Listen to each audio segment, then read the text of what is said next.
Morning again. So since we're waiting on Haiti, just a quick question.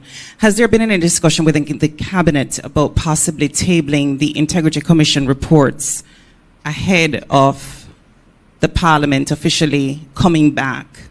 I believe it's on the 17th. Now bless upon yourself once again, viewers and subscribers, and thanks for tuning in to another hot topic discussion and review now coming up in this one era of. Thank you for the question. And I figured you were going to ask that question too. And so essentially in cabinet, we didn't discuss that. The Integrity Commissioner, a one individual or news outlet who are speaking or making comments about the report that has not yet been tabled in Parliament. Even the Prime Minister is concerned about these leak reports. Prime Minister Andrew Holness said he's concerned about the disclosure of information from the Integrity Commission reports, which are yet to be tabled in Parliament. Our sources close to the Commission say on August 30 this year, its Director of Investigations, Kevin Stevenson, recommended that consideration be given to charging the Prime Minister for the monies located in 4 accounts at Scotiabank belonging to his father, mother, and a former constituency office manager. And the Integrity Commission is advising that it is against the law to publicly disclose the contents of any of its reports before they are tabled in Parliament. Amid the reported information leak in the reports, the oversight body said it has no agenda to suit any individual or entity. We have news outlet, especially from the GLP news outlet, is making comment on the report, and the Integrity Commissioner is warning them that it's a criminal offense and they can get arrested. Our sources close to the Commission say on August 30 this year, now you can hear how this news reporter start off the report, She said her source close to the Commissioner, So you see how she implicate the Integrity Commissioner. So if the Integrity Commissioner feels as if he want take actions against this lady, because as I said, none of what she's saying is true to our best knowledge, because any type of report like this must be coming from the Parliament, from the House Speaker, not from a nationwide news reporter. I want him charged for this, because this is propaganda. And then when you look at this situation, look who I got tabled the report, the wife of the Prime Minister, as she right now have a copy of the report in front of her face. So when she and the Prime Minister lay down in her bed, and him just give her the rod of correction, remember me I tell you, she just write her where she don't want to write in that report. That's her baby where she pamper. If you was a woman and he was your husband, ask yourself, what would you do? Have a laugh. However, let's move on. Now welcome back to another Exclusive for Live. Now blessing goes out to all my viewers and all my subbies, all my well wishers. Like, share, and also subscribe if you haven't done so already. Coming up in today's topic and review, its Director of Investigations, Kevin Stevenson, recommended that consideration be given to charging the Prime Minister for the monies located in 4 accounts at Scotiabank belonging to his father, mother, and a former constituency office manager. 2 of the accounts belong to his mother. 1 belongs to his father, and the other to the former constituency office manager. At the time of the probe by the Integrity Commission, the first account for his mother held a balance of approximately 300,000 Jamaican dollars. The second account for his mother had a balance of 67,000 Jamaican dollars. His father's account had 11,000 Jamaican dollars, while his constituency office manager's account had $823. In total, the 4 accounts red flagged by the Commission held a balance of $384,130. That's Jamaican dollars. The Prime Minister told the Commission he had no personal knowledge of the funds in the 4 accounts. He told the Commission that his name was added to the bank accounts as an emergency contact, and he had no direct interaction or knowledge of monies in the accounts. The Director of Investigation recommended that Holness be charged by way of omission for making a false declaration to the Commission. But a few days later, on September 2 this year, the Director of Corruption Prosecution, Keisha Prince Kamika, said no. She ruled that the Director of Investigations had not presented a strong enough case to support his recommendation for the Prime Minister to be charged.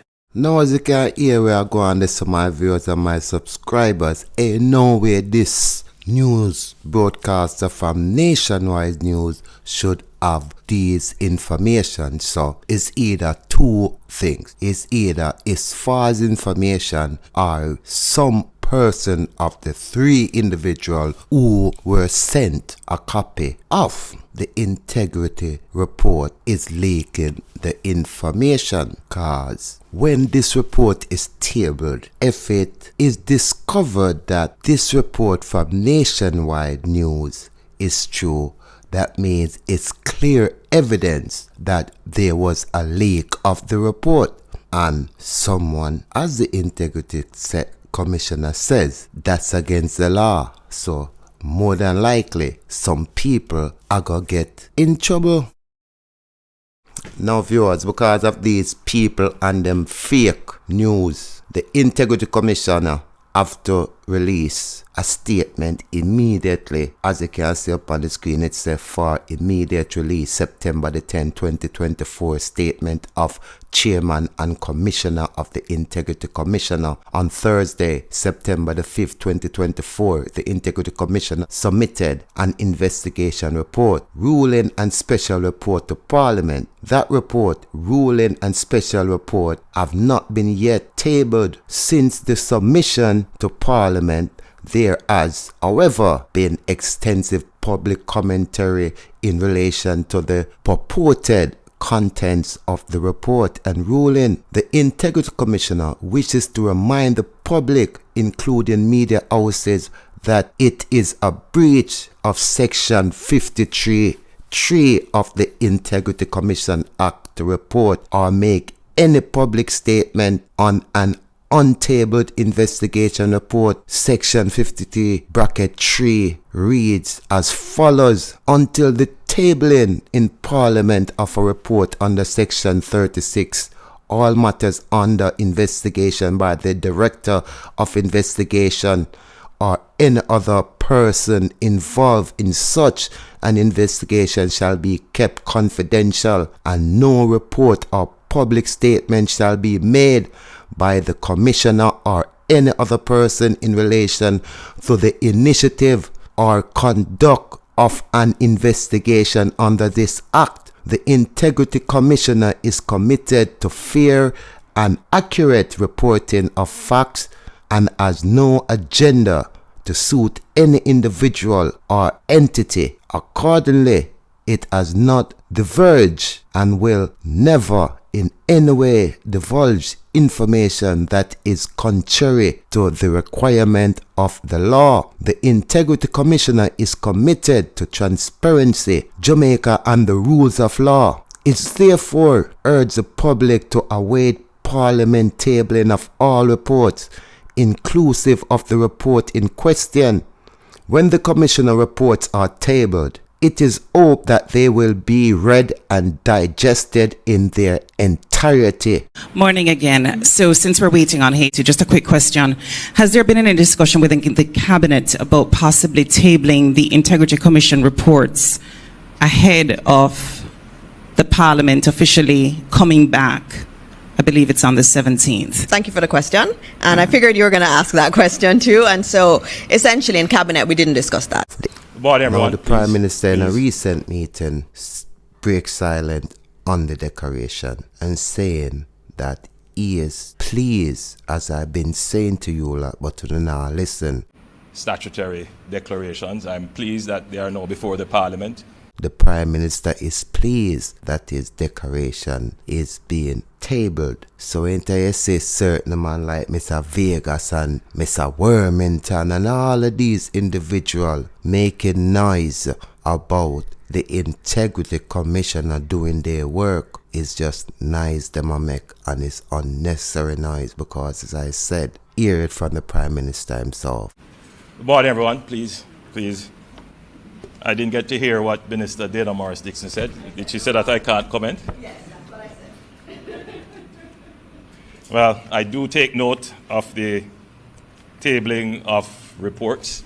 I believe one of them has to do with my statutory declarations. I'm pleased that they are now before the Parliament, and I am equally anxious to have them tabled so that I can address them publicly.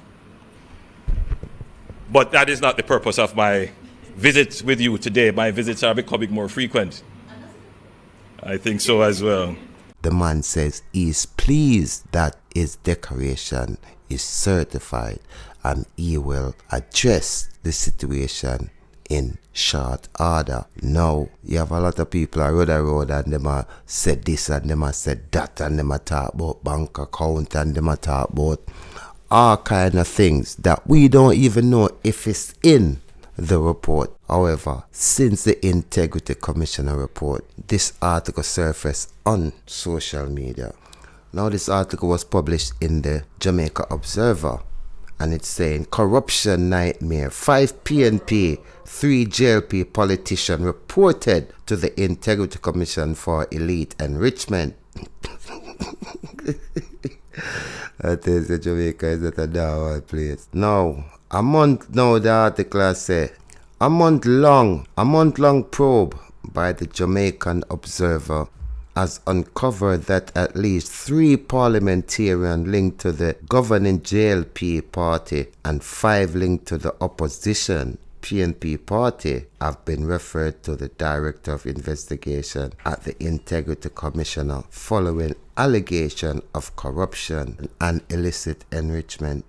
Now we have the opposition leader Mark Golding addressed this, and he's saying, well, blatantly, it's fake news. So the year Weber say, God, you know, I'm telling you, politics is a dirty game, boy. Poor Jesus. The commission by people who claim to have information surrounding acts of corruption or illicit enrichment, but there is no documentation to support these allegations.